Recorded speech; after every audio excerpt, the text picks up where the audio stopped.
Hello दोस्तों, आप सब कैसे हैं। आशा करती हूँ अच्छे होंगे। आज मैं सुनाने जा रही हूँ प्यार भरा अनोखी कहानी है पहले प्यार की आखिरी दास्तान।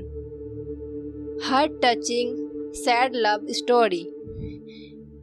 यह तब की बात है जब मैं सुनील फर्स्ट ईयर कॉलेज में पढ़ता था। जब मैं बेंगलोर में अपने घर के बाहर अपने दोस्तों के साथ बात कर रहा था, तभी मैंने एक लड़की को देखा। वो दिखने में तो ठीक ठाक ही थी, पर वो काफी आकर्षक थी। ना चाहते हुए भी उसकी तरफ मेरी नजर चला ही जा रहा था। उस लड़की का नाम प्रिया था। वो हमारे एरिया में नई आई थी, क्योंकि वो हमारी पड़ोसी थी, तो मेरी और उसकी मुलाकात आंखों ही आंखों में हो जाती थी। पर हमने अभी तक बात नहीं की थी। हमारी मुलाकात अक्सर शाम को छत पर हुआ करती थी, और रविवार को तो मैं ज़्यादा समय छत पर और बालकोनी पर ही रहता था, इस उम्मीद से कि प्रिया छत पर आएगी तो उसे देख सकूंगा। मैं भी उसे देखा करता था और वो भी मुझे देखा करती थी। वक्त ऐसे ही बीतता गया। मैं प्रिया की ओर आकर्षित होने लगा था। एक दिन मेरी माँ प्रिया की मॉम से बात कर रही थी। उस दिन मैंने भी पहली बार प्रिया से बात की थी। कुछ मैंने प्रिया को अपने बारे में उसे बताया, कुछ उसने अपने बारे में मुझे बताया। इस तरह धीरे धीरे हमारी अच्छी दोस्ती हो गई। एक दिन प्रिया ने मुझसे ऐसे ही पूछ लिया कि तुम्हारी कोई गर्लफ्रेंड है। तो मैंने उसे बताया कि एक लड़की थी जो मुझे बहुत पसंद थी, पर उस लड़की ने मुझे धोखा दिया। वो बस मेरा इस्तेमाल कर रही थी। उसने मेरा दिल तोड़ा था। इस पर प्रिया ने मुझे दिलासा दिया और कहा कि सब ठीक हो जाएगा। मैं बहुत खुश था कि मुझे प्रिया मिल गई थी जो मुझे समझती थी। उस दिन के बाद से मैं उस शाम के बारे में सोचने लगा कि क्या मैं जो प्रिया के लिए महसूस करता हूँ वो प्रिया भी मेरे लिए महसूस करती है या नहीं, या वो मुझे सिर्फ दोस्त के नज़रिए से देखती है। हमने एक साथ काफ़ी अच्छा वक्त साथ बिताया था। मेरा प्रिया के घर भी आना जाना था। हम हमेशा साथ रहते थे, ये तो निश्चित था। वो मुझे अपना बेस्ट फ्रेंड मानती थी, लेकिन मैं गहराई से जानता था कि वो वास्तव में मेरे बारे में क्या महसूस करती है। एक दिन की बात है जब प्रिया का मॉम डैड किसी रिलेटिव के फंक्शन में अटेंड करने के लिए उनके घर गए थे। उस दिन प्रिया और उसका छोटा भाई घर पर अकेले थे। मैं हिम्मत करके उस रात प्रिया के घर चला गया। जब वो छत पर थी, उस रात मैं उसे बताना चाहता था कि मैं उसे देखना चाहता हूँ, उसके साथ वक्त बिताना चाहता हूँ। उस रात मैं प्रिया के साथ बैठकर सितारों को देख रहा था और हमने खूब बातें की। उसके घर में डिनर तैयार करने में प्रिया की मदद किया। फिर हमने साथ में डिनर किया। वो रात मेरे लिए बहुत ही खूबसूरत था।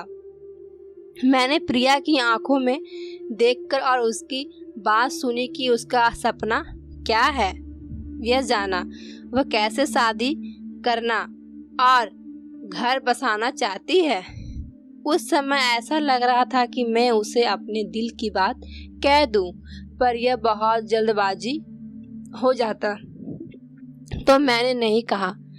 मैं बस इतना कर सकता था कि उसे अपना सपना बताऊं और उसके बगल में बैठ जाऊं, पर मैं अपने दिल की बात नहीं कह सका और बिना इजहार किए ही घर चला आया। मैंने उसे नहीं बताया कि मैं कैसा महसूस कर रहा हूँ उसके लिए और वो क्या मायने रखती है मेरे लिए। मैंने कई बार इस बारे में उसे बताना चाहा, पर हिम्मत नहीं जुटा सका, क्योंकि डर था वो मुझे रिजेक्ट कर मुझे दूर ना हो जाए। ग्रेजुएशन के बाद प्रिया आगे की पढ़ाई के लिए लंदन चली गई, जहां उसके ताऊजी रहते थे।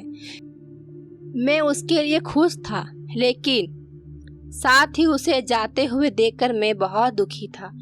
मैं दुखी क्योंकि मैंने उसे नहीं बताया कि मैं उसे बहुत प्यार करता हूँ और उसके बिना अब मेरा यहाँ दिल नहीं लगेगा। मैंने प्रिया को जाने से पहले अंतिम बार उसे अलविदा, मेरी आंखें नम थी।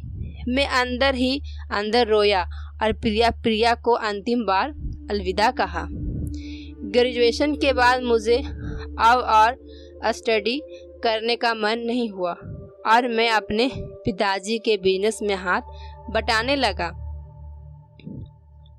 मैं किसी भी तरह खुद को व्यस्त रखने की कोशिश करने लगा। करीब 1.5 साल बाद एक दिन मुझे शादी के निमंत्रण के साथ एक पत्र मिला। ये लेटर प्रिया का ही था। मैं हैरान था कि प्रिया इतनी जल्दी शादी कर रही है। वो तो स्टडी करने गई थी। मैं पूरी तरह टूटकर बिखर गया। अब मैं जान गया था कि प्रिया अब कभी मेरी नहीं हो सकती है। मैं खुद को बहुत कोस रहा था। मैंने अपने दिल की बात क्यों नहीं कहा, पर किसी तरह मैं उसकी शादी में गया क्योंकि मैं उसे मना नहीं कर सकता था। वह दिन प्रिया के लिए बड़ा अवसर था। शादी भव्य था, सभी का स्वागत हुआ। मैं दुल्हन बनी प्रिया से मिला और निश्चित रूप से मुझे उससे एक बार फिर से प्यार हो गया। प्रिया को मैंने पहली बार इतनी खूबसूरत रूप में देखा था। वो बहुत ही सुंदर लग रही थी, पर ना जाने उसके चेहरे में खुशी नहीं दिख रही थी। मैंने उस रात मस्ती करने की कोशिश की, लेकिन यह मुझे अंदर से मार रहा था और उसे किसी और का होते हुए देख रहा था। मैं खुश होने की कोशिश कर रहा था। मेरे अंदर में मेरे दुख के आंसू थे। मैंने प्रिया और उसके होने वाले हस्बैंड को बधाई दी। कुछ देर बस प्रिया को देखता रहा, फिर मुझसे रहा नहीं गया और शादी पूरी हो गई। मैं भी टूट गया। गुजरात से उसी दिन ही बेंगलोर के लिए निकल गया। मैं घर आया और बस यह भूलने की कोशिश की गुजरात में क्या हुआ। साल बीतते गए पर हम दोनों संपर्क में थे। हम एक दूसरे का हाल चाल पूछा करते थे। एक दिन मैंने प्रिया को मैसेज किया पर जवाब नहीं मिला। फिर कुछ दिन बाद मैंने कॉल किया, इसका भी कोई जवाब नहीं आया। मैं चिंतित हो रहा था कि उसने आज तक पहले कभी ऐसा कुछ नहीं किया था। मैंने उसे कई बार कॉल्स और व्हाट्सएप पर मैसेज भी किया पर जवाब नहीं मिला। मेरे जवाब में सब कुछ निराशजनक और उदास लग रहा था। एक दिन मुझे एक अनजान ईमेल मिला जिसमें कहा गया था, मुझसे उस जगह पर मिलो जहाँ हम कॉलेज में मिलते थे, जहाँ हम चीज़ों के बारे में बात करते थे। नीचे प्रिया का नाम था। मैंने जाकर उसे वहाँ देखा। मैं उसे देखकर खुश था, लेकिन वो अंदर से टूटी हुई थी और उदास लग रही थी। उसने मुझे देखते ही गले लगाकर रोने लगी। मैं समझ गया कुछ तो गलत हुआ है। फिर उसने मुझे तलाक के बारे में बताया और उसे लंबे समय तक क्यों मैसेज और कॉल जवाब नहीं दिया, इस बारे में भी बताया। उसने बात करते हुए खुद के आंसू को रोकने की कई बार नाकाम कोशिश की और अंत में रो ही दिया। अंत में मैंने उसे अपने घर चलने को कहा क्योंकि उसके फैमिली अब अपने पुश्तैनी घर गुजरात में रहते थे। घर आकर माँ से मिली और प्रिया से बात की और पुराने समय को हम दोनों याद करने लगे। मैं प्रिया के साथ जो हुआ उसके लिए दुखी तो था, पर अंदर से खुशी भी था। कि मेरी प्रिया आज मेरे साथ है। वक्त के साथ धीरे धीरे प्रिया भी दर्द से बाहर आ गई। फिर मैंने एक दिन सोच लिया, अब तो मैं प्रिया से अपने दिल की बात बताकर ही रहूँगा, क्योंकि 5 दिन बाद उसका जन्मदिन था। मैं जन्मदिन की तैयारी करने लगा उसे सरप्राइज देने के लिए। एक दिन मुझे प्रिया के नंबर से फ़ोन आया, पर वो प्रिया की आवाज़ नहीं थी, कोई अंकल थे। और उसने जो बताया, एक पल के लिए मेरी सांसें रुक सा गया। उन्होंने कहा कि क्या आप प्रिया को जानते हो? मैंने कहा हाँ जानता हूँ। फिर उसने कहा प्रिया जी का कार एक्सीडेंट में डेथ हो गया है, आप हॉस्पिटल आ जाइए और इनके फैमिली को भी इन्फॉर्म कर दें। इनके फ़ोन से लास्ट कॉल आपको गया था, इसलिए मैंने आपको कॉल किया है। इससे मेरा दिल टूट गया। मैं रोने लगा और सोचने लगा, आज ही तो सुबह एक कॉल पर बात हुआ था और आप कहते हैं प्रिया नहीं रही। ऐसा नहीं हो सकता। मैंने सबसे पहले प्रिया के मॉम डैड को कॉल पर बताया, फिर भागता हुआ हॉस्पिटल पहुंचा। मैं पूरी तरह से टूट चुका था। मैं उस रात खूब रोया, दुख और दिल के दर्द के आंसू रोया और रात भर सो नहीं पाया। आज प्रिया हमारे बीच नहीं रही, पर आज भी मुझे उसकी याद आती है, क्योंकि आज भी मैं प्रिया को बहुत प्यार करता हूँ। पर शायद हमारा साथ यहीं तक था। जीवन के सबसे कड़वे सच, मौत को भी स्वीकार करना ही था। मुझे यह था कि मेरी और प्रिया की दिल को छू लेने वाली दुखद प्रेम कहानी।